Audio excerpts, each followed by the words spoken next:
एक जंगल में नदी के किनारे एक साधु रहते थे। एक दिन उन्हें अपनी कुटिया की ओर जाते समय बहेलिये के जाल में फंसा तोता मिला। जाल से स्वतंत्र होने के लिए वह फड़फड़ा रहा था, अपनी लाल लाल चोंच से जाल को नोच भी रहा था, मगर हाय, वह तो वहीं का वहीं फंसा पड़ा था। साधु को उस पर दया आ गई। उन्होंने तोते को उस जाल से मुक्त कर दिया और अपने साथ कुटिया पर ले आए। अब वो रोज उसकी जिंदगी के लिए एक बहुत इंपॉर्टेंट लेसन उसे समझाने लगे कि देख बेटा, शिकारी आएगा, जाल बिछाएगा, दाना डालेगा, तू फंसना मत। धीरे धीरे रटंत विद्या में माहिर तोते को यह वाक्य कंठस्थ हो गया और सारा दिन वो तोता इसी डायलॉग को गुनगुनाता रहता कि देख, शिकारी आएगा, जाल बिछाएगा, दाना डालेगा, तू फंसना मत।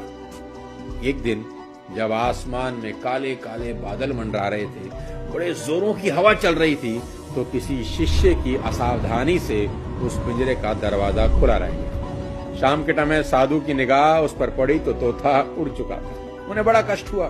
पूरी रात वो ठीक से सो ना सके। फिर ये सोचकर संतोष हुआ कि मैंने उसे जो एक गूढ़ विद्या सिखा दी है, उसे याद करके वह कभी जिंदगी दांव पर लगाएगा नहीं, कभी बहेली के जाल में फंसेगा नहीं। अगले दिन सुबह जब वो नदी में स्नान करने जा रहे थे ना, उसी वक्त रास्ते में उन्हें अपने पालतू तोते की बोली कानों में सुनाई पड़ी। वह उन्हीं का सिखाया पाठ दोहरा रहा था कि शिकारी आएगा, जाल बिछाएगा, दाना डालेगा, तू फंसना मत। वो खुश होकर उधर ही मुड़ गए जिधर से आवाज आ रही थी। पास जाकर देखा तो उनका मन असीम वेदना से भर गया। तोता पुनः चंद दानों के लालच में किसी दूसरे बहेलिये के जाल में फंसा हुआ था।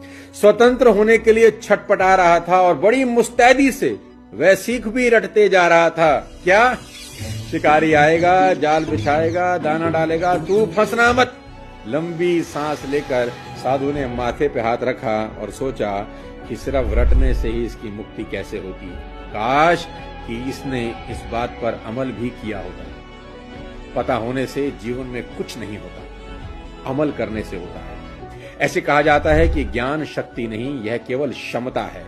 उस ज्ञान को लागू करना ही शक्ति है। ज्ञान को जब तक लागू नहीं किया जाता, वह किसी भी ऑर्गेनाइजेशन को कभी प्रॉफिट नहीं देता। और कभी कभी उल्टा भी हो जाता है कि जिनके पास ज्यादा ज्ञान होता है और वो एक्शन नहीं लेते, तो यही ज्ञान एक बहुत बड़ा बोझ, लायबिलिटी बन जाता है, जिसके भार से बड़ी बड़ी ऑर्गेनाइजेशन का पतन हो जाता है।